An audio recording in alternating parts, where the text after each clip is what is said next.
नमस्कार साथियों, स्वागत है आप सभी का सुपर आईएएस पर। आज के इस लेक्चर में हम लोग हमारी एनसीईआरटी क्लास 6 ज्योग्राफी की सीरीज को कंटिन्यू करते हैं, जिसमें कि मैं आपके सामने लेकर आया हूं chapter number 2, that is longitudes and latitudes. दोस्तों, ये एक बहुत ही ज्यादा इंपॉर्टेंट चैप्टर है।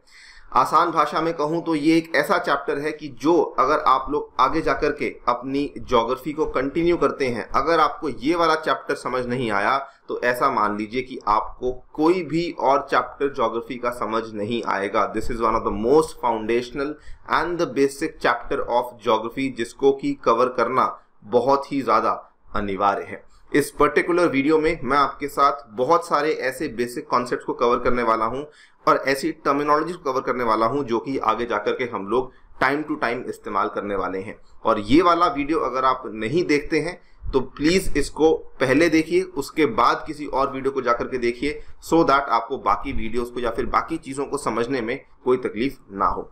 यहाँ पर मैं इन सब टॉपिक्स को आपके साथ कवर करने वाला हूं कि सबसे पहले तो समझा जाएगा कि अर्थ का जो टिल्ट है वो कितना होता है। अब ये टिल्ट क्या होता है, और नॉर्मली आपने जितने भी ग्लोब्स देखे होंगे आपने देखा होगा कि कभी भी ग्लोब सीधा नहीं होता, ग्लोब हमेशा टेढ़ा बनाया होता है। तो ये ग्लोब असल में टेढ़ा क्यों बनाया होता है, इसका टिल्ट के साथ क्या रिलेशन है, सबसे पहली बात तो उसको समझा जाएगा। Then we will talk about very basic things कि असल में इक्वेटर क्या होता है, इक्वेटर के साथ जुड़े हुए जो पैरेलल्स होते हैं उसे बेसिकली क्या कहा जाता है, क्यों पैरेलल्स, अलग अलग तरह के पैरेलल्स कौन से होते हैं, जो इंपॉर्टेंट पैरेलल्स हैं जैसे कि Tropic of Cancer, Tropic of Capricorn, Arctic Circle, Antarctic Circle, कौन सी कंट्रीज इन पैरेलल्स के थ्रू गुजरती हैं। यूपीएससी अक्सर इन चीजों में से सवाल पूछता रहता है, तो इस चीज के बारे में चर्चा करी जाएगी। देन वंस हमने लैटिट्यूड्स को कवर कर लिया है, उसके बाद हम लोग कवर करेंगे लॉन्गिट्यूड्स को। तो लॉन्गिट्यूड क्या होते हैं, प्राइम मेरिडियन क्या होता है, लॉन्गिट्यूड का रिलेशन ग्रीनविच मेरिडियन टाइम के साथ यानी कि जीएमटी। आपने कई बार देखा होगा अपने स्मार्टफोन में जीएमटी लिखा आता है, तो क्या जीएमटी है, लॉन्गिट्यूड टाइम को निर्धारित करवाने में क्या रोल प्ले करता है, इंडियन स्टैंडर्ड टाइम क्या है और कैसे निकाला गया है, उसके बाद इंटरनेशनल डेट लाइन क्या चीज है जिसके बारे में अगेन कई बार यूपीएससी सवाल पूछ चुकी है। इन सभी बेसिक चीजों के बारे में हम लोग चर्चा आज के इस लेक्चर में कवर करने वाले हैं। फिर से दोहराता हूं, इस लेक्चर को प्लीज मिस आउट ना करें, बहुत ही ज्यादा अहम लेक्चर है अगर आपको अपनी ज्योग्राफी को आगे बढ़ाना है तो। बिना किसी विलंब के, बिना किसी देरी के आइए दोस्तों शुरू करते हैं मेरे साथ। मेरा नाम है अनिरुद्ध। यदि आप लोग इस लेक्चर की पीडीएफ को डाउनलोड करना चाहते हैं तो यहाँ पर दिए गए टेलीग्राम चैनल के माध्यम से कर सकते हैं।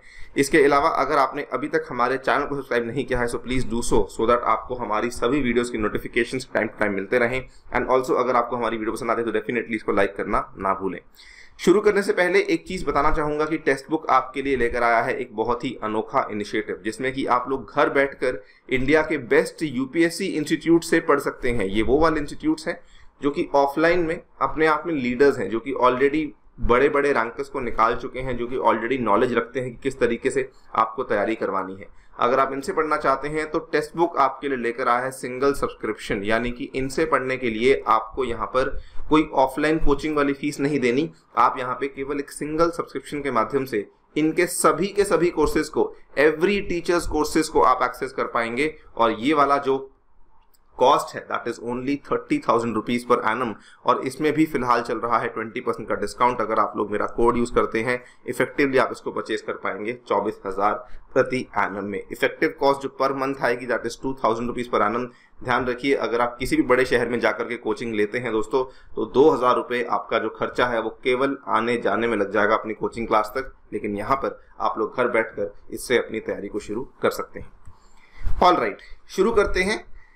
सबसे पहले आपके सामने हमने ग्लोब की फोटो ही दिखा दी है। तो यहाँ पे देखिए ग्लोब दोस्तों, देखिए टेढ़ा होता है, ग्लोब टेढ़ा होता है। और अगर मैं ग्लोब के जो दोनों ऊपर और नीचे के पॉइंट्स हैं उनको मार्क करूं तो ये मैं कह सकता हूं कि ये जो है हमारी धरती की नॉर्थ पोल है, ये हमारे धरती की साउथ पोल है, और इन दोनों को हम लोग ज्वाइन करते हैं तो ये हमारी बन जाती है क्या, ये हमारी बन जाती है एक्सिस।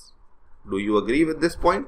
और इसी एक्सिस के इर्द गिर्द आपका ग्लोब जो है, इर्द गिर्द नहीं सॉरी, इसी एक्सिस के अराउंड आपका ग्लोब जो है ये घूमता रहता है। अब याद कीजिए, मैंने आपको पिछले लेक्चर में बताया था कि ग्लोब की या फिर अर्थ की, दो तरह की मूवमेंट्स होती हैं। पहली मूवमेंट है रेवोल्यूशन की दोस्तों। रेवोल्यूशन जो है वो बेसिकली अर्थ करती है किसके अराउंड, वो करती है सन के अराउंड। और दूसरी मूवमेंट है रोटेशन की। रोटेशन जो है वो अर्थ करती है किसके अराउंड, अपने अराउंड, अपनी एक्सिस के अराउंड। तो यहां पर जो हम रोटेशन की बात करते हैं, वो जो रोटेशन अर्थ करती है वो असल में इसी एक्सिस के अराउंड करती है। और ये वाली जो एक्सिस है ये आपको देखने को मिलती है अगर आप नॉर्थ पोल और साउथ पोल को यहाँ पे कंबाइन कर देते हैं, अगर आप उसको ज्वाइन कर देते हैं। नाउ ग्लोब क्या चीज है, ग्लोब बेसिकली एक स्फेरिकल फिगर है जो कि मिनिएचर फॉर्म ऑफ अर्थ को दिखाता है। ऑब्वियसली धरती तो बहुत बड़ी है और धरती के एक छोटे से फॉर्म को रिप्रेजेंट करने के लिए आपके सामने आ जाता है ग्लोब। ग्लोब के ऊपर जो कंट्रीज हैं, कॉन्टिनेंट्स हैं और जो ओशंस हैं, जो महासागर हैं, इन सभी को दिखाया जाता है। और इस तरीके से दिखाया जाता है कि प्रोपोर्शनली अगर आप देखेंगे आप एक दूसरे के साइज को कंपेयर कर सकते हैं। मतलब कि ऐसा नहीं कि यूएसए में मिलने वाले ग्लोब्स अमेरिका को बड़ा दिखाएंगे, इंडिया में मिलने वाले ग्लोब इंडिया को बड़ा दिखाएंगे, जी नहीं, सब जगह ग्लोब्स आपको सेम मिलते हैं। और इसी तरीके से कंट्रीज और कॉन्टिनेंट्स को दिखाया जाता है विच बेसिकली शो कि जी हाँ, इसका साइज इसके संदर्भ में इतना है, इस महासागर का साइज इस कॉन्टिनेंट के या फिर इस देश के संदर्भ में इतना है। कुल मिला के ग्लोब का फायदा क्या है कि ये हमें एक 3 डायमेंशनल व्यू देता है of the whole earth by showing the distances, directions and areas. आजकल तो इनफैक्ट बहुत ही ज्यादा एडवांस्ड ग्लोब्स आने लग गए हैं जिसके ऊपर लाइंस बनी होती हैं, आप लोग उस पर मेजर कर सकते हैं, आप लोग उस पर मार्किंग कर सकते हैं।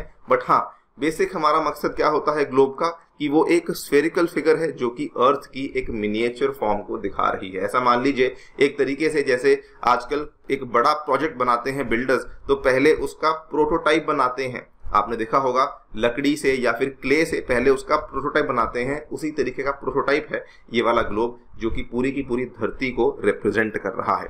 नाउ कोई भी ग्लोब होता है तो मैंने आपको बताया कि वो देखिए इस तरीके से कनेक्टेड होता है। नाउ आप सोचिए कि ये एक राउंड सर्कल है, जिसने भी ग्लोब बनाया या फिर जिसने भी ये ग्लोब का ये वाला पूरा का पूरा मॉडल बनाया, वो उसको यहां से लेकर यहां तक भी तो ज्वाइन कर सकता था, लेकिन ऐसा नहीं किया।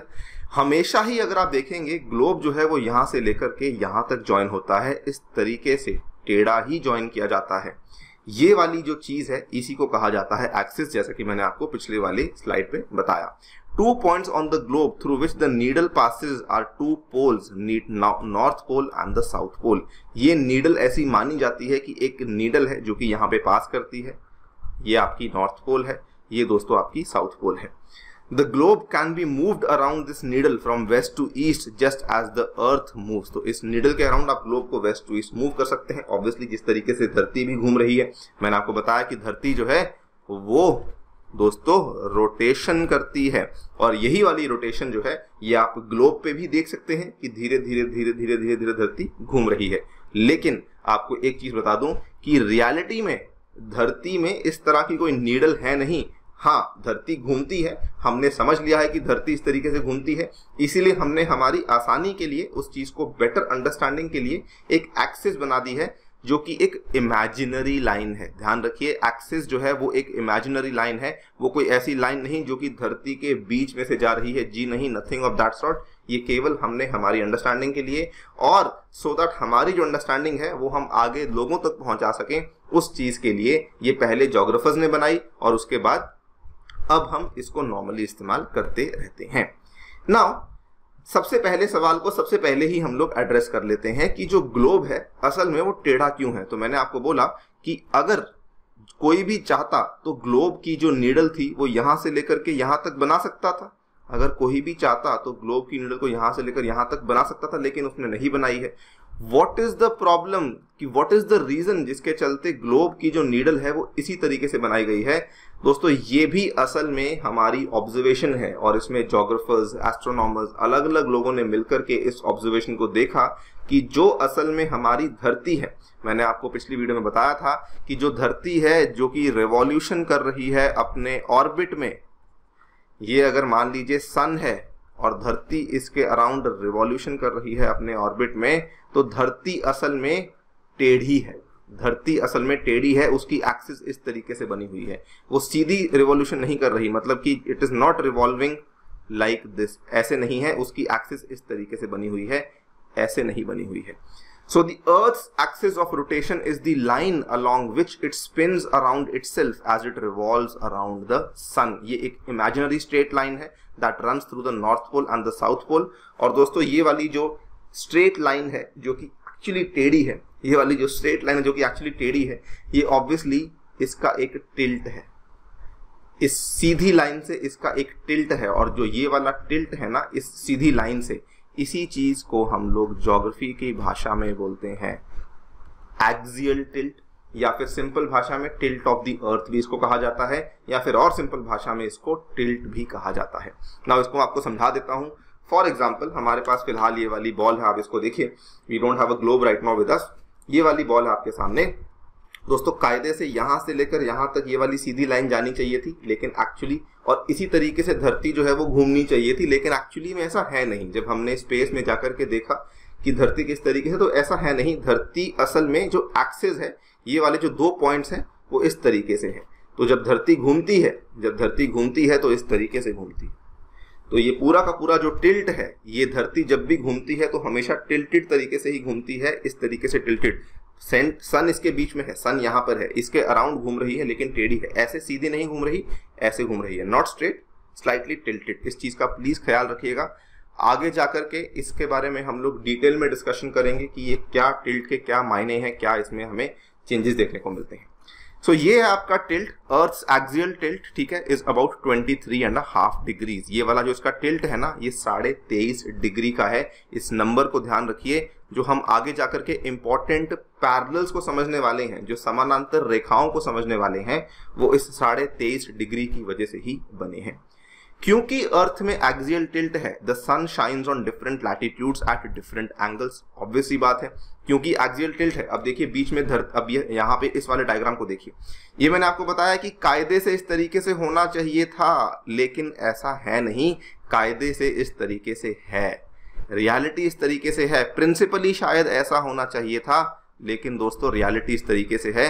और प्रिंसिपल से जितनी दूर रियलिटी है, उस चीज को हम लोग बोलते हैं एक्सियल टिल्ट, या फिर उस चीज को बोलते हैं हम लोग क्या, उस चीज को बोलते हैं टिल्ट ऑफ द अर्थ. समझ आ गई बात. ये कितना है, इसको अगर आप मेजर करेंगे तो ये लगभग 23.5 डिग्री के आसपास है. To be exact, obviously figure थोड़ी अलग है, लेकिन हाँ लगभग 23.5 डिग्री के आसपास है.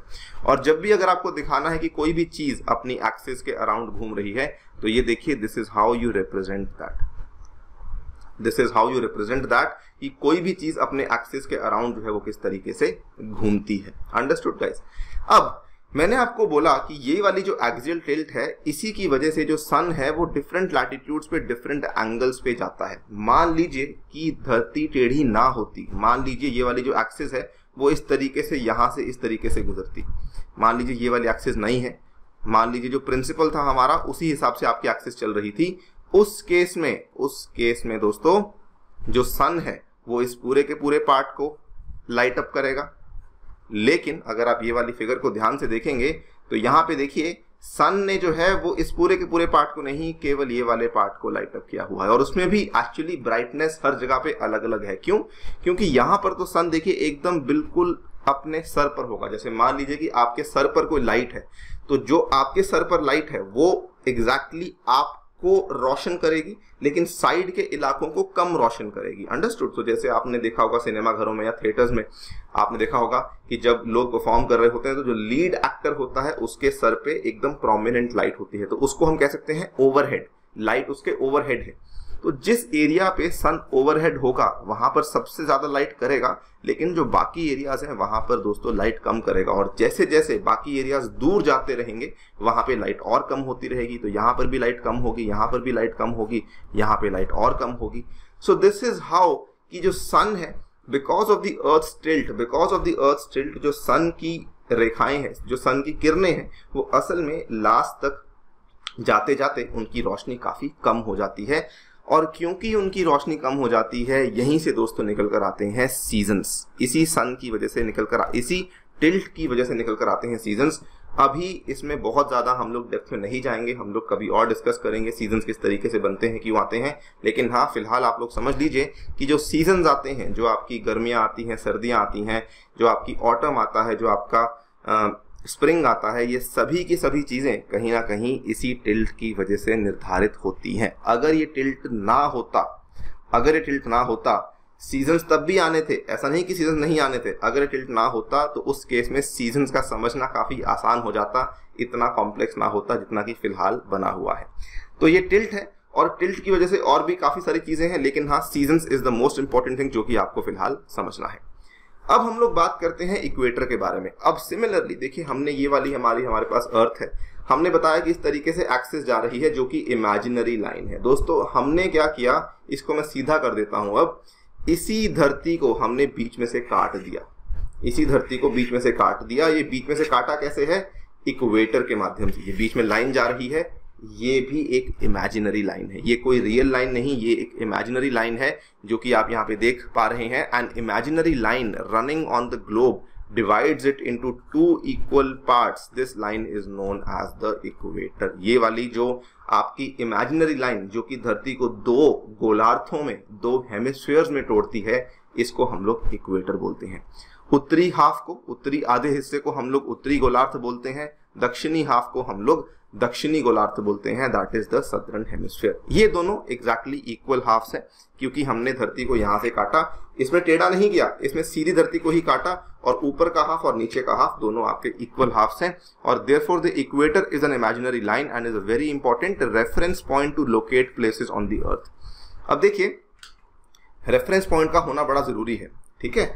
मान लीजिए आपसे कोई पूछता है कि आपके घर से आपका कॉलेज कितनी दूर है, मान लीजिए आपसे कोई पूछता है कि आपके घर से वो वाला मॉल कितनी दूर है, तो हर चीज आप अपने घर से क्यों मानते हैं? क्योंकि आप अपने घर को एक रेफरेंस पॉइंट मान रहे हैं। अगर कोई ऐसे ही बात करे, मॉल कितनी दूर है, आपका स्कूल कितनी दूर है, कॉलेज कितनी दूर है, तो कोई ना कोई रेफरेंस पॉइंट तो होना जरूरी है ना। या फिर हम दिल्ली में है तो बात करते हैं मेट्रो कितनी दूर है, हम बात करते हैं स्टेशन कितनी दूर है, तो बताते हैं कि मेरे घर से इतना दूर है, तो that is the reference point. उसी तरीके से धरती पे भी लोकेशंस को समझने के लिए, लोकेशंस को मार्क करने के लिए साथियों एक रेफरेंस पॉइंट लिया जाता है, और इक्वेटर से बेहतरीन रेफरेंस पॉइंट हो ही नहीं सकता। ये देखिए, धरती को मैंने बीच में से काट दिया, अब मैंने टेढ़ी धरती को नहीं काटा, अब मैंने सीधी धरती को काटा। ऐसे नहीं कि धरती टेढ़ी थी तो मैं इक्वेटर भी इस तरीके से टेढ़ा बनाऊंगा, जी नहीं, धरती को मैंने इस तरीके से काटा है, एक्सिस इस तरीके से चल रही है, उसमें कोई दिक्कत वाली बात नहीं है, हम उसको इसके साथ कंफ्यूज नहीं करेंगे। धरती को मैंने बीच में से काट दिया है, यहाँ पर आप देख सकते हैं कि ये आपका इक्वेटर आपको धरती के ऊपर देखने को मिल रहा है। ये नॉर्दर्न हेमिस्फीयर है, ये सदर्न हेमिस्फीयर है, लेकिन अगेन ध्यान रखिए, ये भी एक इमेजिनरी लाइन है, ठीक है, ऐसा कुछ एग्जिस्ट नहीं करता, हमने हमारे रेफरेंस के लिए यहाँ पर इस चीज को बनाया हुआ है। दोस्तों इसी इक्वेटर के मान लीजिए मैं पैरेलली अलग अलग लाइंस और ड्रॉ करने लग जाऊं, इस तरीके से मैं ये लाइन ड्रॉ कर रहा हूं, इस तरीके से मैं ये लाइन ड्रॉ कर रहा हूं, इस तरीके से ये लाइन ड्रॉ कर रहा हूं, इस तरीके से ये लाइन ड्रॉ कर रहा हूं, इस तरीके से ये लाइन ड्रॉ कर रहा हूं, सिमिलरली इस तरीके से ये लाइन ड्रॉ कर रहा हूं, सिमिलरली यहाँ पे ड्रॉ कर रहा हूं, सिमिलरली यहाँ पे ड्रॉ कर रहा हूं, और इस तरीके से मैं ड्रॉ करता गया। इन्हीं लाइंस को कहा जाता है parallels, that's it, it is so simple. अब पैरेलल्स की कुछ अच्छी चीजों को हम लोग जान लेते हैं। ऑल द पैरेलल सर्कल्स, अच्छा एक चीज बताइए कि जो मैंने यहाँ पर इक्वेटर दिखाया आपको, ये लाइन जो है ये पूरी है ना, ये पूरा सर्कल है, इस स्फेयर के ऊपर अगर लाइन बनेगी सर्कल बनेगी। अब जब मैं इसके ऊपर जाकर यहां से बनाना शुरू करूंगा तो वो फिर से सर्कल बनेगा, उसके ऊपर बनाऊंगा तो और सर्कल बनेगा, वो बनता रहेगा। अलग अलग पैरेलल्स, जो यहाँ पर ये आपको पैरेलल्स नजर आ रहे हैं दोस्तों, इनके पीछे भी तो लाइंस जाएंगी ना, इनके पीछे भी तो लाइंस जाएंगी। एग्जैक्ट समझ रहे हैं? थोड़ा फील लीजिए, विजुलाइज कीजिए, क्या इनके पीछे लाइंस जाएंगी या नहीं जाएंगी? बिल्कुल जाएंगी sir. All the parallel circles from the equator up to the poles are called parallels of latitudes and they are measured in degrees. इस पे वापस आऊंगा, let us leave this for now, इसको मैं अभी डिस्कस करूंगा आपके साथ। ये पैरेलल्स वाली बात समझ आ गई, इसको आप लोग इस वाले मैप में भी यहाँ पे देख सकते हैं। ये देखिए यहाँ पर आपका ये वाला था इक्वेटर, ये दोस्तों हमने एक पैरेलल बना दिया, ये हमने और पैरेलल्स बना दिए, ये अलग अलग पैरेलल्स बना दिए, ये सारे के सारे हमने पैरेलल्स बना रखे हैं। ये सारे के सारे क्या हैं? ये सारे के सारे पैरेलल्स हैं। इनकी खास बात क्या है? पैरेलल रेखा की खास बात क्या होती है कि वो कभी मीट नहीं करती। समानांतर रेखाएं ऐसी रेखाएं होती हैं जो कि कभी मीट नहीं करती, और ये देख लीजिए ये भी कभी मीट नहीं करेंगी। लेकिन कैन वी से कि पैरेलल्स की जो लेंथ है वो जैसे जैसे आप ऊपर जा रहे हैं, यहां से इस तरफ जा रहे हैं, तो पैरेलल्स की जो लेंथ है इट इज रिड्यूसिंग।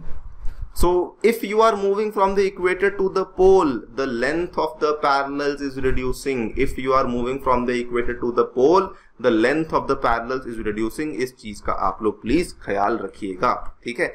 ये सब चीजें हमने हमारी आसानी के लिए बनाई हुई हैं, हमने हमारे रेफरेंस पॉइंट्स को समझने के लिए बनाई हुई हैं। अब ये जो पैरेलल्स हैं, इनको पैरेलल्स ऑफ लैटिट्यूड्स भी कहा जाता है, इनको पैरेलल्स भी कहा जाता है और इनको लैटिट्यूड्स भी कहा जाता है। तो तीन नाम हो गए, एक तो आपका हो गया पैरेलल्स ऑफ लैटिट्यूड्स, एक आपका हो गया पैरेलल्स और एक दोस्तों आपका हो गया latitudes. Is this point clear? All parallel circles from the equator up to the poles are called the parallels of latitudes. Now they are measured in degrees. इनको मेजर कैसे करोगे आप, उसका भी तरीका है। अब ये देखिए, यहां पर मैं पैरेलल्स को ड्रॉ कर रहा हूं, यहां पर मैं पैरेलल्स को ड्रॉ कर रहा हूं, ठीक है। ये सभी पैरेलल्स को मैंने ड्रॉ कर लिया। मेजर कैसे करोगे, मैं बताता हूं आपको मेजर कैसे करोगे। Let's take some other colour, ये लीजिए येलो कलर ले लिया हमने। तो भाई मेजर करने का तरीका, ये वाले पॉइंट को लोगे, ये वाले पॉइंट को लोगे, ये वाले पॉइंट को लोगे, ठीक है, यहां पे लोगे, तो इस तरीके से मेजर करोगे। ज्योमेट्री की क्लास चल रही है थोड़ी सी, इस तरीके से मेजर करोगे। ये एंगल है, फिर ये एंगल है, फिर ये एंगल है, फिर ये एंगल है। तो ये वाला जो यहां पर है, इसका एंगल सबसे कम होगा, लेट से 10 डिग्री, इसका थोड़ा ज्यादा होगा, लेट से 20, इसका थोड़ा ज्यादा होगा, लेट से 30, इसका और ज्यादा होगा, लेट से 40। इस तरीके से आप इसको मेजर करना स्टार्ट करते हो। तो आपने यहां पे क्या किया, आपने कुछ नहीं किया, आपने the equator represents the 0 degree latitude. इसको फिर से देख लीजिए, यहां पर जो आपका इक्वेटर था, दिस रिप्रेजेंट्स 0 डिग्री। अगर इसी लाइन को यहां पे ड्रॉ करूंगा, so the angle which this red line is making with this base line, that is 0 degree. और जैसे जैसे ऊपर जाते रहेंगे, since the distance from the equator to either of the poles is 1/4 of a circle round the earth, it will measure 1/4 of 360 degrees, that is 90 degrees. आप कहीं से भी जाकर के मेजर कर लीजिए, जहां पर आपको अच्छा लगता है वहां पर मेजर कर लीजिए। आप इसको मैं हटा रहा हूं, आप इधर से कर लीजिए, इधर से कर लीजिए, या फिर आप इधर से कर लीजिए, बात बराबर आएगी। जो भी आपका पैरेलल है उसका एंगल सेम आएगा, दोनों साइड से एंगल सेम आएगा। नॉर्थ पोल की बात, नॉर्थ हेमिस्फीयर की बात कर रहा हूं। और अगर दोस्तों मैं सदर्न हेमिस्फीयर की बात करूंगा, तब भी कहानी बराबर आएगी, इधर इधर इधर इधर इधर और इधर। सो एंगल्स जो है वो सेम रहेंगे, क्योंकि हमने धरती को 4 हिस्सों में यहाँ पे तोड़ा। अगेन हमारी अंडरस्टैंडिंग के लिए धरती को हम तोड़ नहीं रहे हैं, this is not the end of the world, ठीक है। हम केवल इसको जो है हमारी अंडरस्टैंडिंग के लिए बेसिकली 4 हिस्सों में तोड़ रहे हैं, इन ऑर्डर टू अंडरस्टैंड कि जो पैरेलल्स ऑफ लैटिट्यूड्स हैं उनके एंगल कैसे बनेंगे। और इसी तरीके से जब आप बिल्कुल सीधा चले जाएंगे, देखिए ये आपकी बेस लाइन थी, राइट, ये आपकी बेस लाइन थी, बिल्कुल सीधा चले जाएंगे तो नॉर्थ पोल जो है वो 90 डिग्री पे है। बिल्कुल सीधा चले जाएंगे नीचे तो साउथ पोल जो है वो 90 डिग्री पे है। अब देखिए मैंने आपको बताया था, आई टोल्ड यू कि इसको उसके साथ कंफ्यूज नहीं करना। लेकिन दोस्तों हमने हमारी सहूलियत के लिए क्या किया कि टेढ़ी धरती जिसमें इस तरीके से नॉर्थ पोल थी, इस तरीके से साउथ पोल थी, अब इस तरीके से इक्वेटर बना लिया। अब इसको पूरा टिल्ट कर दिया। अभी मैंने धरती को सीधा किया था, ठीक है, मैंने बोला था वो यहां पर है, वो यहां पर है, उसको कंफ्यूज मत करो। अब मैंने टिल्ट कर दिया, वो वहीं पर है, वो वैसे का वैसे ही है, और ये आपकी इक्वेटर है। तो इस तरीके से हम लोग देखते हैं कि जो नॉर्थ पोल है वो यहाँ पे 90 डिग्री पे है, जो साउथ पोल है वो यहाँ पे 90 डिग्री पर है, ठीक है। इक्वेटर से पोल्स दोनों की दोनों 90 डिग्री के एंगल पे आपको देखने को मिल जाते हैं। ये देखिए, ये आपका इक्वेटर है, आप ऊपर जाए, आप ऊपर गए, यहां से अगर मैं बीच में लाइन ड्रॉ करूंगा तो यहां से आपने एंगल मेजर किया, ये 20 डिग्री निकल कर आया। यहां से आपने दूसरा एंगल मेजर किया, ये दोस्तों 40 डिग्री निकल कर आया। यहां से आपने ये तीसरा एंगल मेजर किया, ठीक है, ये दोस्तों 60 डिग्री निकल कर आया। इस तरीके से आपने एंगल्स मेजर करने हैं। सिमिलरली अगर आपने एंगल नीचे मेजर किया तो ये 20 डिग्री निकल कर आया। क्योंकि ये नीचे है इसलिए 20 डिग्री साउथ है, जो ऊपर है वो 20 डिग्री नॉर्थ है, 40 डिग्री नॉर्थ है। हर चीज बड़ी ही आसान तरीके से हमने यहाँ पे देख ली। अब इसमें से सवाल कैसे बनते हैं, यूपीएससी अक्सर इस सवाल को पूछती है कि अगर हम धरती पे देखेंगे, ऑब्वियसली ये ग्लोब है, आपके सामने ग्लोब है, तो ग्लोब पे जो इक्वेटर की लाइन है वो कुछ कुछ कंट्री से पास करती है, जो भी इमेजिनरी लाइन हमने बनाई हुई है। तो अगर हम धरती के मैप को, ये हमारा ग्लोब था, इसको मान लीजिए मैं ओपन कर दूं, इसको मैं ओपन कर दूं कंप्लीट, इसको मैं फ्लैट बना दूं, इसको 3D से मैंने बना दिया 2 डायमेंशनल में। दोस्तों उस केस में इक्वेटर की ये वाली जो लाइन है ये कौन सी कंट्रीज में से निकलती है, तो यहाँ पर आपके सामने है, ये देखिए Colombia, Ecuador, Sao Tome and Principe जो कि अफ्रीका की कंट्रीज हैं, गबोन इधर ब्राजील है, Republic of Congo, Uganda, Somalia, Kenya, Democratic Republic of Congo, Maldives, then Indonesia, then Kiribati. तो ये सारी की सारी कंट्रीज हैं जो कि डायरेक्टली किसके ऊपर लाई करती हैं, ये वाली जो हमारी रेखा है जिसको कि हम लोग इक्वेटर बोल रहे हैं, इस पर्टिकुलर लाइन के ऊपर आपकी कंट्रीज दोस्तों लाई कर जाती है। अंडरस्टूड है बात। अब ये तो बहुत ही सिंपल था, बहुत ही बेसिक था कि हमने इक्वेटर समझ लिया, उसके पैरेलल समझ लिए और उसके बाद हमने जो है हमने ये भी समझ लिया कि कौन सी कंट्रीज इक्वेटर पे लाई करती हैं। दोस्तों एक और इम्पॉर्टेंट चीज है, मैंने आपको बताया टिल्ट जो है वो 23.5 डिग्री का है। अब उसी टिल्ट के आधार पर असल में कुछ इंपॉर्टेंट पैरेलल्स बने हुए हैं। अगर आप यहाँ पे देखेंगे 0 से 23.5 डिग्री तक जाएंगे तो ये वाला जो बना हुआ है ना, ये वाला जो पैरेलल है इसको हम लोग बोलते हैं ट्रॉपिक ऑफ कैंसर।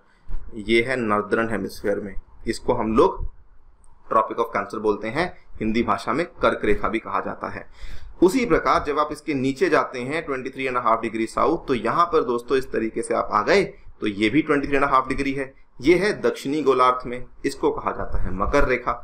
अब अगर आप सेम चीज यहां से 23.5 नीचे आएंगे ना तो आप आएंगे 66.5 पे। यहाँ पे 67 लिखा हुआ है थोड़ा सा आसान करने के लिए, लेकिन कायदे से ये 66.5 होता है। देखिए 66.5 नॉर्थ। अगर आप ऊपर से नीचे आएंगे 23.5 डिग्री, 90 में से 23.5 घटा दीजिए तो आपके पास आएगा 66.5। दोस्तों ये आपका बनेगा आर्कटिक सर्कल। सिमिलरली यहां से अगर आप जाएंगे ऊपर की तरफ दोस्तों ये बनेगा अंटार्कटिक सर्कल। ये गलत लिखा हुआ है, अंटार्कटिक जोन आएगा तो ये आपका बनेगा अंटार्कटिक सर्कल। समझ गए बात को। इस तरीके से ये वाले 4 पैरेलल्स मालूम होने बहुत ही जरूरी हैं। ट्रॉपिक ऑफ कैंसर 23.5 डिग्री उत्तर में है, ट्रॉपिक ऑफ कैप्रिकॉर्न मकर रेखा 23.5 डिग्री दक्षिण में है, Arctic Circle 66.5 degree north, Antarctic Circle 66.5 degree south में आपको देखने को मिल जाता है। फाइनली हमारे सामने हमारा डायग्राम तैयार हो चुका है। अब देखिए अगेन सभी रेफरेंस लाइंस हैं। ये इक्वेटर है, ये दोस्तों हमारा नॉर्थ पोल साउथ पोल है, ये हमारा कर्क रेखा है, ये हमारा आर्कटिक सर्कल है, आर्कटिक वृत्त है, ये हमारा मकर रेखा है, ये हमारा अंटार्कटिक वृत्त है। इस तरीके से बन जाता है। अभी मैंने ये लाइंस को नहीं समझाया है, ये लाइंस को मैं समझाऊंगा, प्लीज वेट कीजिए। लेकिन ये वाली लाइन समझ आ गई है। इसी के साथ जुड़े हुए 2-3 चीजें और इंपॉर्टेंट। अगर मैं आपसे पूछूं कि ट्रॉपिक ऑफ कैंसर से कौन सी कंट्रीज निकलती हैं, हमने अभी इक्वेटर की देखी थी, अब कैंसर की देख लो। मेक्सिको है, बहामास है, देन वेस्टर्न सहारा, ये Mauritania, Mali, Niger, Algeria, Libya, Egypt, Saudi Arabia, then UAE, then Oman, then India, हमारा भारत भी है, चाइना, बांग्लादेश, ठीक है। और यहाँ पर आते आते अब देखिए म्यांमार भी है। तो कई सारी कंट्रीज ट्रॉपिक ऑफ कैंसर से निकलती हैं। अगर मैं आपसे पूछूं ट्रॉपिक ऑफ कैप्रिकॉर्न में, तो देखिए चिले है, अर्जेंटीना है, पैराग्वे है, ब्राजील है, नामीबिया है, साउथ अफ्रीका है, मेडागास्कर है, मोजाम्बिक है, ठीक है। यहाँ पे ऑस्ट्रेलिया है जो कि कॉन्टिनेंट भी है और कंट्री भी है। अब देखिए बड़ी इंटरेस्टिंग चीज, आप यहाँ पे डायग्राम को देखेंगे, ये बहुत ही बेहतरीन डायग्राम है। केवल एक ऐसा कॉन्टिनेंट है पूरी दुनिया में जिसमें से तीनों की तीनों रेखाएं निकलती हैं, ट्रॉपिक ऑफ कैंसर, इक्वेटर और Tropic of Capricorn, and that is हमारा अफ्रीका, ठीक है। ये देखो ये भी निकली, ये देखो ये भी निकली, ये देखो ये भी निकली। अब देखिए एक बड़ी इंटरेस्टिंग कंट्री है, ब्राजील है। ब्राजील इतनी ज्यादा लंबी कंट्री है कि इसमें इक्वेटर भी पास करता है, ये रहा, और इसमें ट्रॉपिक ऑफ कैप्रिकॉर्न भी पास करता है। तो इस तरीके से फैक्ट्स हैं जो कि आपको मैप्स को देखते देखते समझने हैं कि यहाँ पर कुछ चीजें मैंने आपको बताई, कुछ चीजें आप खुद एनालाइज कीजिए, अपनी एटलस को देखिए, you will get to understand a lot more things. अगर मैं पूछूं, अब मैंने बताया कि ट्रॉपिक ऑफ कैंसर जो है वो हमारे भारत में से भी निकलता है, और अगर हम और डेप्थ में जाएंगे तो दोस्तों ट्रॉपिक ऑफ कैंसर भारत में किन किन राज्यों से निकलता है, तो देखिए गुजरात है, देन राजस्थान है, देन मध्य प्रदेश है, छत्तीसगढ़ है, झारखंड है, वेस्ट बंगाल है। उधर यहाँ पे ये कौन सी स्टेट है नंबर 7 वाली, दिस इज त्रिपुरा, और यहाँ पर आपका मिजोरम भी है। तो इस तरीके से ये वाली आपकी 8 स्टेट्स में से बेसिकली ट्रॉपिक ऑफ कैंसर भी पास करता है। अब यूपीएससी इससे भी मुश्किल सवाल पूछती है कि किस शहर से पास करता है, तो भाई वो तो और कठिन हो जाएगा। But yes, I think you get the idea कि इस तरीके के सवाल हमें यूपीएससी में देखने को मिलते रहते हैं।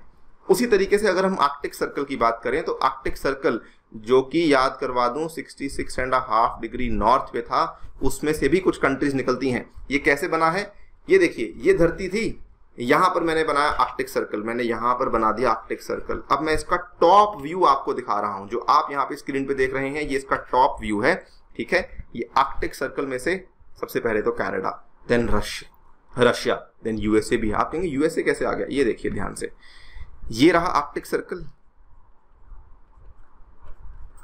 ये रहा आर्कटिक सर्कल। इस चीज से सहमत है आप लोग दोस्तों? जो ये वाला छोटा सा पार्ट है ना, इतना तो छोटा तो नहीं है, खैर काफी बड़ा है, ये पार्ट बेसिकली अलास्का है, और अलास्का एक्चुअली यूएसए के पास है, इसीलिए देखिए यूनाइटेड स्टेट्स अलास्का कहा जाता है, ठीक है। यहाँ पे ग्रीनलैंड है, ठीक है, जो कि डेनमार्क के पास है। Then we have Norway, we have Iceland, we have Sweden, we have Finland. तो ये वाली कंट्रीज कितनी हो गई, 1 2 3 4 5 6 7 और 8। इन्हीं 8 कंट्रीज ने मिलकर के एक परिषद भी बनाया हुआ है, जिसको कि वो लोग आर्कटिक काउंसिल के नाम से ही जानते हैं, जिसको कि आर्कटिक काउंसिल के नाम से ही जाना जाता है। और दोस्तों आर्कटिक काउंसिल को लेकर यूपीएससी ने 2014 में सवाल पूछा था। तो जिन जिन कंट्रीज के थ्रू आर्कटिक सर्कल निकलता है उन कंट्रीज का हमें आर्कटिक काउंसिल में मेंबरशिप देखने को मिल जाता है। उसी प्रकार अंटार्कटिक सर्कल है। अब ये देखिए, यही धरती का गोला था, नीचे अगर मैं गोला बनाऊंगा अंटार्कटिक वाला तो वो दिख जाएगा। अब ये रहा ये वाला गोला, ये can you see dotted line, ये डॉटेड लाइन बनी हुई है दोस्तों। ये वाली जो डॉटेड लाइन है ये बेसिकली आपका अंटार्कटिक सर्कल का लाइन है, ये बेसिकली आपका अंटार्कटिक सर्कल का लाइन है। और इसमें आपको कोई कंट्री देखने को नहीं मिलती, केवल आपको अंटार्कटिका का कॉन्टिनेंट देखने को मिलता है। हालांकि वो अलग बात है कि अंटार्कटिका के कॉन्टिनेंट में बहुत सारे दावेदार हैं। न्यूजीलैंड बोलता है कुछ पार्ट मेरा है, फ्रांस बोलता है कुछ पार्ट मेरा है, यूके बोलता है कुछ पार्ट मेरा है, अलग अलग कंट्रीज, नॉर्वे भी बोलता है, स्वीडन बोलता है कि कुछ पार्ट मेरा है, वगैरह वगैरह। हम उसमें डेप्थ में नहीं जाने वाले, बिकॉज ये केवल दावे हैं, कुछ यहाँ पे प्रूव तरीके से नहीं हुआ है। लेकिन ये देखिए, ये साउथ पोल है, और यहाँ पे देखिए ये दोस्तों नॉर्थ पोल है, ठीक है। तो बिल्कुल चोटी पे, अर्थ की चोटी पे, अगर आपको बिल्कुल टॉप पे देखना है तो ये नॉर्थ पोल है, और ये साथियों यहाँ पे साउथ पोल है। Understood guys? अब जो हमने रेखाएं बनाई, जो हमने Tropic of Cancer, Tropic of Capricorn वगैरह बनाई, इसी आधार पर और उस आधार पर कि सन की जो किरणें हैं वो कहां तक जाती हैं, उस पे हमने धरती के ऊपर कुछ हीट जोन्स को बना दिया है। The midday sun is exactly overhead at least once a year on all the latitudes in between the Tropic of Cancer and Tropic of Capricorn। देखिए, अब यहाँ पर सन है, ये सन ऑब्वियसली बहुत बड़ा है, मैं यहाँ पे सन थोड़ा बड़ा बना देता हूँ। ये सन है, अपनी रेखाएं यहाँ पर दे रहा है, लेकिन सन बहुत दूर है, सन बहुत दूर है, तो इसलिए हमें इसको छोटा करना पड़ेगा। इवन दो सन बहुत बड़ा है धरती के कंटेक्स्ट में, लेकिन क्योंकि बहुत दूर है तो इसको छोटा करना पड़ेगा। इस तरीके से है दोस्तों। ये वाला जो आपके दो बने हुए हैं, 23.5 डिग्री नॉर्थ, 23.5 डिग्री साउथ, यहां पर सन की जो किरणें हैं वो इस लैटिट्यूड से लेकर इस लैटिट्यूड के बीच में हमेशा सन कभी ना कभी बिल्कुल ओवरहेड होगा। यानी कि मैंने आपको एग्जांपल दिया था वो थिएटर वाला, कि ऐसा कोई इंसान जो कि लीड रोल में होता है उसके ऊपर लाइट ओवरहेड होती है, उसी तरीके से इन एरियाज में आपको लाइट ओवरहेड देखने को मिलेगी ही मिलेगी, ठीक है। वो ये वाले लैटिट्यूड्स होते हैं। इसके बाद ऐसा नहीं कि सन की किरणें यहाँ तक नहीं जाती हैं, यहाँ भी जाती हैं, लेकिन यहाँ पे दोस्तों सन की किरणें स्लांटिंग होके जाती हैं। सन की किरणें कभी भी 23.5 डिग्री नॉर्थ और 23.5 डिग्री साउथ, इसके परे कभी भी सन की किरणें डायरेक्टली ओवरहेड नहीं होती हैं, क्योंकि इस पूरे के पूरे एरिया में सन की किरणें हमेशा ओवरहेड होती हैं। इस एरिया में हमें मैक्सिमम हीट देखने को मिलती है, and this is called as the torrid zone. ये केवल एक टर्मिनोलॉजी है, इसको टॉरिड जोन कहा जाता है। अगर इसी से ऊपर चले जाएंगे, midday sun never shines overhead on any latitude beyond Tropic of Cancer and Tropic of Capricorn, and इसीलिए ये वाले जो एरियाज है ना, यहाँ पे हमें मॉडरेट टेम्परेचर देखने को मिलता है। क्योंकि मॉडरेट टेम्परेचर है तो इसको टेम्परेट जोन कहा जाता है। These zones are therefore called as the temperate zones. और टेम्परेट जोन्स के और ऊपर चले जाएंगे, जहां पे अगेन सन की किरणें कभी कभार आती हैं, एरियाज लाइंग बिटवीन, ठीक है, the Arctic Circle and the North Pole. तो ये रहा आपका आर्कटिक सर्कल, ये रहा नॉर्थ पोल, तो ये वाला जो एरिया है, ये रहा आपका अंटार्कटिक सर्कल, ये रहा साउथ पोल, तो ये वाला जो एरिया है, ठीक है।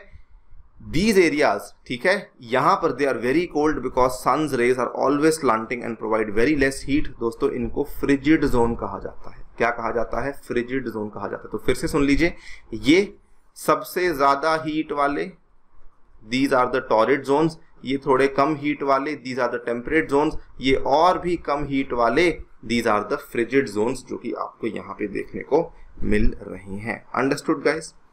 ये है, इस तरीके से कहानी बनती है लैटिट्यूड्स की और हीट जोन्स की, जो कि आपको जाननी और समझनी बहुत ही ज्यादा इंपॉर्टेंट है, बहुत ही ज्यादा इंपॉर्टेंट।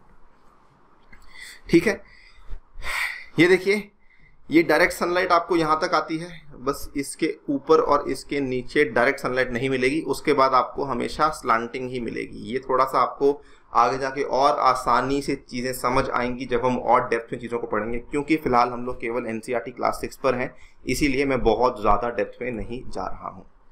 अब हम लोग बात कर लेते हैं लॉन्गिट्यूड्स के बारे में। ठीक है, अब क्योंकि हमने लैटिट्यूड्स को समझ लिया है तो लॉन्गिट्यूड्स को समझना अब उतना कठिन नहीं होगा। तो लैटिट्यूड्स में हम लोग लाइंस को इस तरीके से ड्रॉ कर रहे थे, डू यू गाइस एग्री? इस तरीके से लाइंस को ड्रॉ कर रहे थे, राइट सर?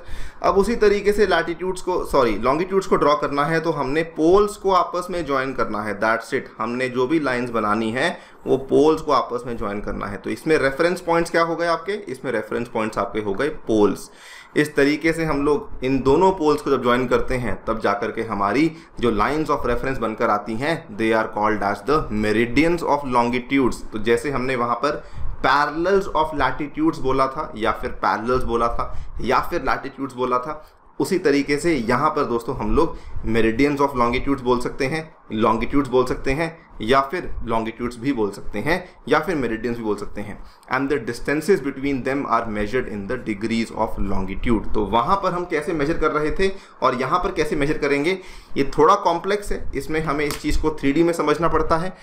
एंगल जो मेजरमेंट का होता है वो अगेन यहाँ पर वहाँ पर एंगल का मेजरमेंट हम यहाँ से इस बेस लाइन से ले रहे थे और यहाँ से इस तरीके से ले रहे थे। उसमें हम लोग एंगल ऑफ मेजरमेंट जो लेंगे वो धरती के अंदर इसको काट करके, बेसिकली इसको काट करके एंगल ऑफ मेजरमेंट लिया जाता है।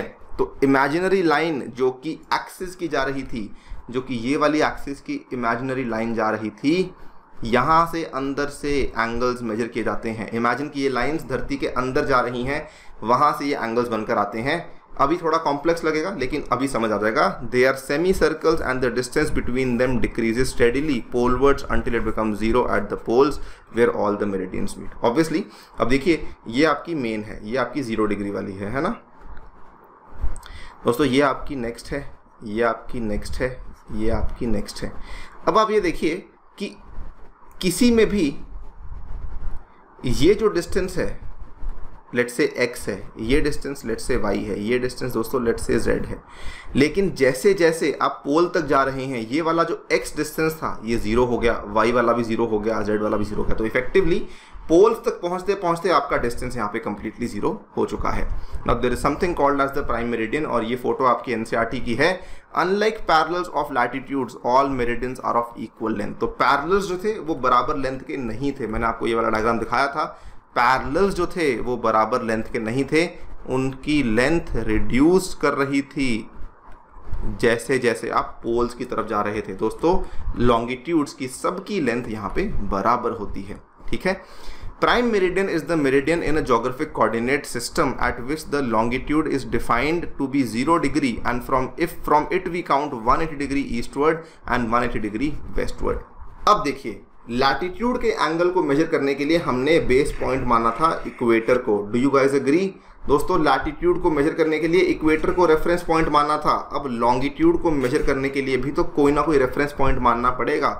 उसको, जिस चीज को हम लोग लैटिट्यूड के संदर्भ में इक्वेटर बोल रहे थे, लॉन्गिट्यूड के संदर्भ में उसी चीज को प्राइम मेरिडियन कहा जाता है। It is defined to be 0 degrees, और उससे आप दोनों साइड्स मेजर करते हैं। दोनों साइड्स मतलब कि eastward and westward, that is 180 degree eastward, 180 degree westward. ये है आपका वो वाला diagram. The prime meridian and the 180 degree meridian divide the earth into 2 equal halves, that is the eastern hemisphere and the western hemisphere. दोस्तों इसको इस तरीके से समझना है आपको।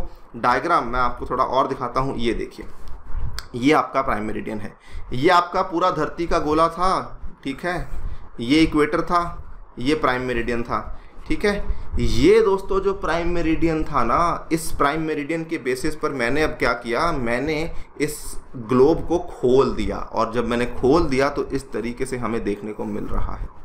जब मैंने इसको खोल दिया तो हमें इस तरीके से देखने को मिल रहा है। और फिर इस प्राइम मेरिडियन से मैंने एंगल्स को मेजर करना शुरू किया। इस प्राइम मेरिडियन से मैंने एंगल्स को मेजर करना शुरू किया। इस तरीके से मेरे एंगल्स जाएंगे और जाते जाते जाते, ठीक है, इस तरीके से मैं एंगल्स को मेजर करता जाऊंगा और 180 डिग्री ईस्टवर्ड, 180 डिग्री वेस्टवर्ड, ठीक है, इस तरीके से पूरा का पूरा जो आपका ग्लोब है वो मैप हो जाता है। यहाँ पे देखिए आपके सामने है, prime meridian and the 180 degree meridian divide the earth into 2 equal halves, the eastern hemisphere and the western hemisphere. थोड़ा कॉम्प्लेक्स है, विजुलाइज करेंगे धीरे धीरे समझ आएगा कि किस तरीके से एंगल्स को मेजर किया हुआ है। इमेजिन कीजिए धरती के बीच में से एंगल्स को मेजर कर रहे हैं, धरती को काट करके एंगल्स को मेजर किया जा रहा है। उस तरीके से दोस्तों यहाँ पर इन एंगल्स को मेजर किया गया है, ठीक है। अब ये डायग्राम भी बहुत अच्छा डायग्राम है। ये देखिए lines of longitude, lines of latitude, lines of longitude. यहाँ पे रेफरेंस पॉइंट इक्वेटर था, यहाँ पे रेफरेंस पॉइंट प्राइम मेरिडियन है और ये अलग अलग लाइंस आपकी बनी हुई हैं, ये अलग अलग लाइंस आपकी बनी हुई हैं। Understood guys?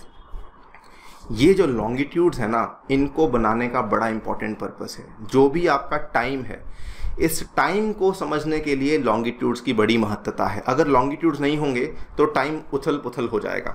तो जो यहाँ पर ग्रीनविच मेरिडियन टाइम या फिर कभी कभार उसको ग्रीनविच मीन टाइम या फिर कभी कभार उसको जीएमटी या फिर कभी कभार उसको वर्ल्ड टाइम भी कहा जाता है। तो ऑब्वियसली अगर आप टाइम मेजर करेंगे तो ये बताएंगे ना कि कोई रेफरेंस पॉइंट होना चाहिए, ठीक है। अगर मैं आपको बोलूं कि पेपर जो है वो 3 घंटे का है तो मैं आपको बताऊंगा ना कि 9 बजे शुरू होगा, 12 बजे खत्म होगा, तो रेफरेंस पॉइंट हमारा 9 बजे था। लेकिन मैं ऐसे ही बोलूं पेपर 3 घंटे का है, कब शुरू हो रहा है कब खत्म हो रहा है आपको समझ नहीं आएगा। There has to be a reference point. इसीलिए यहाँ पर हमने रेफरेंस पॉइंट माना हुआ है Greenwich meridian time, GMT. Greenwich basically एक जगह का नाम है जो कि आपको देखने को मिलेगी कहाँ पर, ये देखिए इस मैप में आप देख पाएंगे दोस्तों। ये वाला जो पूरा का पूरा प्राइम मेरिडियन है ना, ये असल में ग्रीनविच एक जगह का नाम है, ये रही। ये इंग्लैंड में एक जगह का नाम है जिसका नाम है ग्रीनविच, जिसको कि 0 माना गया है और बाकी सभी जगह के टाइम को आप यहीं से मेजर कर रहे हैं। Understood guys? So longitude determine local time in relation to GMT or Greenwich Mean Time, sometimes referred to as the world time. When the prime meridian of Greenwich has the sun at the highest point in the sky, all the places along this meridian will have midday or noon. ठीक है, इसको एक बार छोड़ दीजिए। अब हमें क्या समझना है, बड़ी सिंपल सी चीज़ है कि भाई जो आपका मेरिडियन है, जो इधर की कंट्रीज़ हैं, आप लोग कभी बात करके देखिए, जैसे मान लीजिए आप इंडिया में बैठे हुए हैं, जो इधर की कंट्रीज़ हैं वो आपसे क्या है, अहेड हैं। सबसे पहले सूर्योदय जापान में होता है। जो इधर की कंट्रीज़ हैं वो आपसे क्या है, they are behind you. America में अपने किसी दोस्त को फ़ोन करके देखिए, कनाडा में करके देखिए फ़ोन, ठीक है, वहाँ पर समय चल रहा होगा पीछे। अगर अभी यहाँ पे सुबह के 12 बज रहे हैं तो वहाँ पे शायद कनाडा में सुबह के 10 या सुबह के 8 बज रहे होंगे, या it can be behind also, मतलब जिस एग्जाम्पल के तौर पे बोल रहा हूँ। और वहीं जापान में दोपहर के 2 बज चुके होंगे, थोड़ा आगे होगा, इंडिया थोड़ा पीछे होगा एज कम्पेयर टू जापान। तो बेसिकली प्राइम मेरिडियन में इधर जो है वो अहेड है और इधर जो है वो बिहाइंड है। और ये चीज़ आपकी यहाँ पे लिखी हुई है, as the earth rotates from west to east, those places east of Greenwich will be ahead of Greenwich time and those to the west will be behind it. तो जो प्लेसेस आपकी इस तरफ हैं ये दोस्तों अहेड हैं, जो प्लेसेस इस तरफ हैं ये दोस्तों सभी के सभी बिहाइंड हैं। Understood? Longitude determine local time in relation to GMT और Greenwich Mean Time, which is sometimes referred to as the world time। मैंने बता दिया, इसको GMT भी कहा जाता है, Greenwich Mean Time भी कहा जाता है, Greenwich Meridian Time भी कहा जाता है और World Time भी कहा जाता है। अब इसको समझने के लिए भी और हमने कॉम्प्लेक्सिटीज़ बनाई हुई हैं। ये मैं चीज़ आपको फिलहाल नहीं समझाऊंगा because it will get very very complex कि किस तरीके से मेजरमेंट हुई है, और इसी बेसिस पे एक्चुअली इंडिया का भी स्टैंडर्ड टाइम यहाँ पे बनाया गया है। ठीक है, इस चीज़ को हम फिलहाल के लिए छोड़ रहे हैं बिकॉज अभी बहुत ज़्यादा ओवरलोड हो जाएगा अदरवाइज आप लोगों के लिए। लेकिन यहाँ पर देखिए ये आपका ग्रीनविच वाला लाइन है, ये दोस्तों ग्रीनविच वाली लाइन है, समझ गए बात को। अब यहाँ से ये अहेड है, यहाँ से ये बिहाइंड या बिफोर है, तो यहाँ पर आप जाएंगे ना तो घंटे घंटे घंटे चेंज करते रहते हैं। Actually let's say very quickly आपको बता देता हूँ। तो देखिए पूरी धरती 360 डिग्री घूम जाती है, पूरी धरती 360 डिग्री घूम जाती है इन 24 आवर्स। ठीक है, इस बात से आप लोग सहमत हैं? 24 आवर्स 360 डिग्री, ठीक है, 24 घंटे में 360 डिग्री का रेवोल्यूशन होता है। 1 घंटे में कितना होगा, 360 डिवाइड बाई 24, यूनिटरी मेथड याद कीजिए स्कूल वाला, 15 डिग्री हो गया दोस्तों। 1 घंटे में, ठीक है, 15 डिग्री होता है। तो हर घंटे में, मतलब अगर आप 15-15 डिग्री की यहाँ पे लाइंस बना देंगे ना, जो कि बनी हुई हैं, तो ये देखिए +1 +2 +3 +4 +5 +6 +7 +8 +9 +10 +11 +12 यहाँ पर आकर आपके मीट हो जाएगा। तो ये एवरी आवर आपका जब बदल रहा है तो ये जो लाइन बदलेगी, ये 15 degree, 30 degree, 45 degree, 60 degree, 75 degree वगैरह वगैरह वगैरह। Understood guys? इस तरीके से कहानी आगे बढ़ती है। सो दिस इज हाउ आपका ये चीज़ जो है वो निर्धारित किया जाता है। तो यहाँ पे आप देख सकते हैं, ये देखिए ये +1 है, ये +1 है, ये +1 है, ये सारा का सारा ये +2 है, ठीक है। ये फिर प्लस, ये बीच में कुछ +3 वाली यहाँ पर आती हैं, ये +4 है, ये +5 है, ये +6 है, +7 है, +8 है, +9 है, +10 है, +11 है, +12 है। अंडरस्टूड कैसे बढ़ रहा है टाइम? तो इस तरीके से। सिमिलरली यहाँ पे ये -3, -6, -8, -10, ठीक है, -11, ये आप समझ गए बात। इस तरीके से ये कहानी आगे चलती है। Understood guys? जो ये मैंने +1, +2, +3 वगैरह वाली बातें बोली, इन्हीं चीज़ों से तो हमारा स्टैंडर्ड टाइम या फिर लोकल टाइम निकाला जाएगा। The local time of places which are on different meridians are bound to differ. Obviously बात है, बिकॉज अलग अलग मेरिडियन पे है। अब जो समय इंडिया में है वो समय कनाडा में नहीं हो सकता। If each town were to keep the time of its own meridian, there would be much difference in local time. इसीलिए क्या किया कि कंट्रीज के द्वारा एक सिस्टम ऑफ स्टैंडर्ड टाइम को बना दिया गया। Most countries adopt the standard time from the central meridian of their countries. तो अधिकतर जो कंट्रीज होती हैं ना, वो अपने देश का सेंट्रल मेरिडियन निकाल लेती हैं। अब सोचिए, जिस कंट्री का इस तरीके से एक्सपेंस बहुत ज़्यादा होगा, हॉरिजॉन्टल एक्सपेंस बहुत ज़्यादा होगा, उसको अलग अलग टाइम जोन्स बनाने पड़ेंगे। लेकिन जिस कंट्री का वर्टिकल एक्सपेंस बहुत ज़्यादा होगा, उसको अलग अलग टाइम जोन्स नहीं बनाने पड़ेंगे। तो यहाँ पर आपके सामने है, ये देखिए भाई, ये रशिया इतना बड़ा है, एक मेरिडियन, ये एक मेरिडियन, ये एक, ये एक, ये एक, ये। यूएसए कितना बड़ा है, एक मेरिडियन, एक मेरिडियन, एक मेरिडियन। कनाडा कितना बड़ा है, तो इनको तो अलग अलग टाइम जोन्स बनाने पड़ेंगे। अब देखिए यहाँ पर आपको कंट्री दिखाता हूँ। ये कंट्री देखिए, ये एक कंट्री है साउथ अमेरिका की, ये इतनी लंबी है, लेकिन दोस्तों इसको इतने टाइम जोन्स बनाने नहीं पड़ेंगे, बिकॉज ये लंबी है। वर्टिकली इसका एक्सपेंस ज़्यादा है, हॉरिजॉन्टली इसका एक्सपेंस ज़्यादा नहीं है। So in larger country such as Canada, USA, China मान लीजिए, हाँ चाइना भी बहुत चौड़ी है, तो देखिए चाइना कितनी वो है, तो चाइना में भी आपको अलग अलग टाइम जोन्स देखने को मिल जाते हैं, ठीक है ना। एंड यूएसएसआर, जो पहले का अर्स्टवाइल यूएसएसआर था, जिसको सोवियत यूनियन कहा जाता था, it would be inconvenient to have single time zones, so these countries have multiple time zones. Both Canada and USA have 5 time Jones.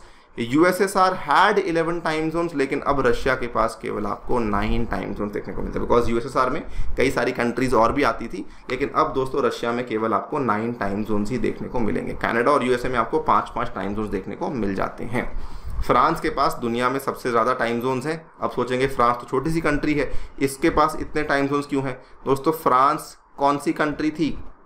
France जो है, देवर कॉलोनाइजर्स, ठीक है। अपनी हिस्ट्री लेसन को याद कीजिए, देवर कॉलोनाइजर्स। इन्होंने बहुत सारी कंट्रीज़ के ऊपर जाके राज किया, कब्जा किया, क्योंकि इनकी टेरिटरीज पूरी दुनिया भर में फैली हुई हैं, इसीलिए इनके जो टाइम जोन्स हैं वो अलग अलग आपको देखने को मिल जाते हैं। ऑब्वियसली अब ये भी टेरिटरी फ्रांस की है, ठीक है, कोई और टेरिटरी फ्रांस की है, तो ये अलग अलग टेरिटरीज यहाँ पे फ्रांस की हैं। तो फ्रांस कहेगा कि भाई हमारा, क्योंकि हमारी टेरिटरी है, तो इसीलिए हम लोग उस टाइम जोन को भी हमारी कंट्री का टाइम जोन ही मानते हैं, और इसीलिए France has the most time zones in the world.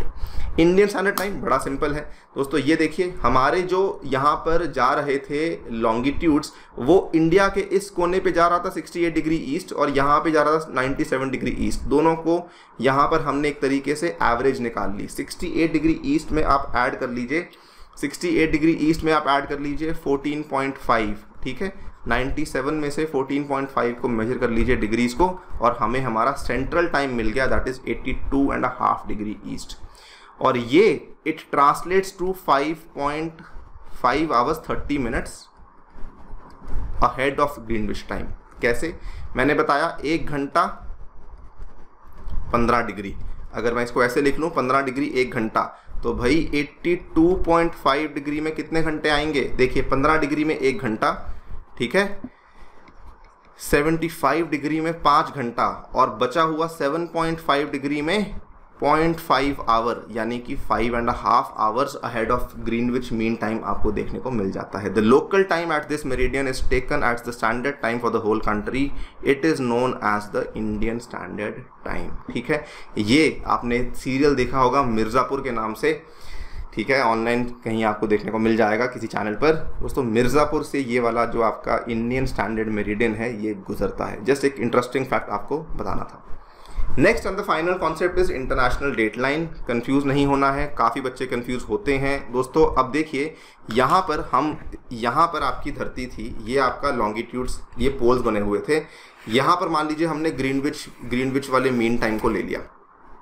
अब यहाँ पे मैं जा रहा हूँ इधर, आई एम गोइंग बिहाइंड, मैं लास्ट तक आ गया। यहाँ से मैं जा रहा हूँ इधर, मैं लास्ट तक आ गया। तो भाई यहाँ पर आकर के जो लाइन है, यहाँ पर क्या होगा, जो इधर वाली लाइन थी इसको तो हमने रेफरेंस लाइन मान लिया, ग्रीनविच मीन टाइम। इधर वाली लाइन का मैं क्या करूँ, इसको मैं क्या बोलूँ, तो इसको जोग्राफर्स ने बोलना शुरू कर दिया इंटरनेशनल डेट लाइन। ठीक है, डेट लाइन कहने का मतलब क्या है, अगर आप इस लाइन को ऐसे क्रॉस करते हैं आप क्या करेंगे, आप suddenly you will lose a day. अगर आप ऐसे क्रॉस करेंगे you will gain a day. इस तरीके से रहता है। कैसे, इसको समझ लेते हैं। The International Date Line where the date changes by exactly 1 day when it is crossed. A traveller crossing the date line from east to west loses a day because of the loss in time he has made, and while crossing the date line from west to east he gains a day. इसको हम समझ सकते हैं और भी आसान तरीके से। ठीक है, ये देखिए, ये मैं आपको दिखा रहा हूँ। कैन यू सी दिस, ये कौन सा पार्ट है, ये दोस्तों यूएसए अमेरिका वाला और कनाडा वाला पार्ट है, या फिर आसान भाषा में कहें तो नॉर्थ अमेरिका वाला पार्ट है। ये नॉर्थ अमेरिका वाला पार्ट है। ठीक है, और ये आपका जापान वाला पार्ट है, जापान रशिया वाला पार्ट है ना। तो अगर कोई इंसान यहाँ से यहाँ को क्रॉस करता है ना, he will lose a day. कैसे, ये देखिए, यहाँ पर आपका जो दिन शुरू हुआ, जब इसको मैं आसान भाषा में आपको कैसे समझा सकता हूँ, इसको और भी आसान तरीके से समझने के लिए लेट्स से यहाँ पर आ जाते हैं हम। ये वाला मैप बढ़िया तरीके से आपको समझा देगा। ये आपका दोस्तों GMT है। ठीक है, लेट्स से हम यहाँ पे रेफरेंस ले लेते हैं भारत की। मान लेते हैं कि भारत में बज रहे हैं दोपहर के 1 PM और तारीख है लेट अस से 15 जून की। 15 जून के दोपहर के 1 बज रहे हैं। ओके गाइस, अब दोस्तों 15 जून के जब दोपहर के 1 बज रहे होंगे, इस टाइम पर जब इंडिया में ये टाइम हो रहा है, इस कोने पर कितना टाइम होगा, ऑब्वियसली अहेड होगा। अंदाजे से बोल दीजिए, अंदाजे से मान लेते हैं कि शायद 5-6 घंटे अहेड होगा। लेट्स से 7 PM हो रहे हैं और 15 जून को हो रहे हैं। दोस्तों अंदाजे से जब यहाँ से आप यहाँ तक जाएंगे तो यहाँ पर भी तो अप्रॉक्सीमेटली 7 बजे होंगे, लेकिन यहाँ पर 7 AM के आसपास हो रहे होंगे। ठीक है, अंदाजे से बोल लेते हैं। और ये जो है ये टाइम है 15 जून का।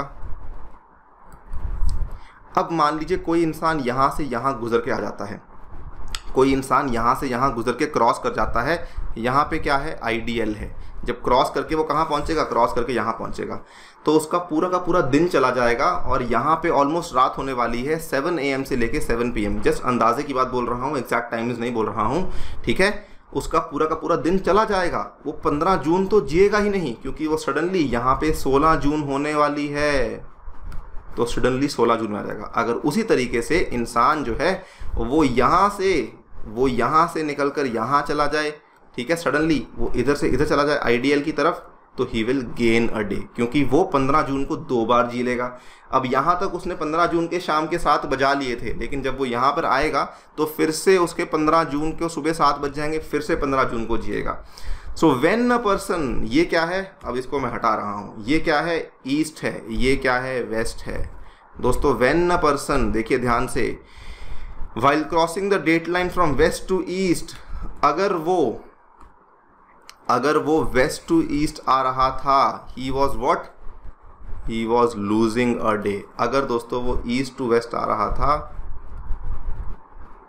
ही वॉज गेनिंग अ डे। वही बात लिखी हुई है, from west to east he gains a day, east to west he loses a day. इस तरीके से इंटरनेशनल डेट लाइन चलती है। इंटरनेशनल डेट लाइन जो है ये सीधी लाइन नहीं है, आपको बता दूं।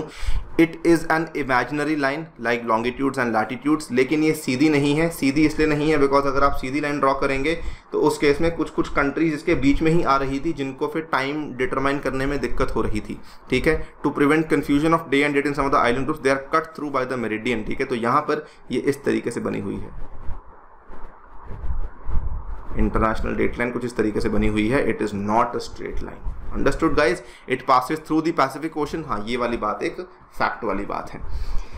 अगेन हमने कुछ कुछ चीज़ें यहाँ पर कवर करी हैं। We have not covered everything obviously because हमारे पास थोड़ा समय की कमी थी, क्लास लंबी भी खिंच गई है, लेकिन हमने दोस्तों कोशिश पूरी करी है कुछ चीज़ें आपको समझाने की, ठीक है। अगेन मैंने बोला था लेक्चर की शुरुआत में कि अगर आप ये लेक्चर अच्छे से नहीं करेंगे, कवर नहीं करेंगे, तो आपकी ज्योग्राफी शुरू ही नहीं हो पाएगी। इस चीज़ को आप पल्ले बांध लीजिए। सो रिक्वेस्ट है, लेक्चर समझ नहीं आया दोबारा देख लीजिए, और अगर पसंद आया तो लाइक कर दीजिए। वीडियो को यहीं पे समाप्त करता हूं, लेकिन बता दूं कि इसी क्लास के आधार पर जो हमारी MCQ वाली क्लास होने वाली है वो टेक्स्ट बुक ऐप पे अभी होने वाली है। उसका जो लिंक है वो नीचे डिस्क्रिप्शन में दिया जा चुका है, उसको जाकर के प्लीज़ अटेंड कीजिएगा, ठीक है। इसी के साथ आपसे लेता हूँ विदा। Thank you so much for listening. Stay tuned and stay safe.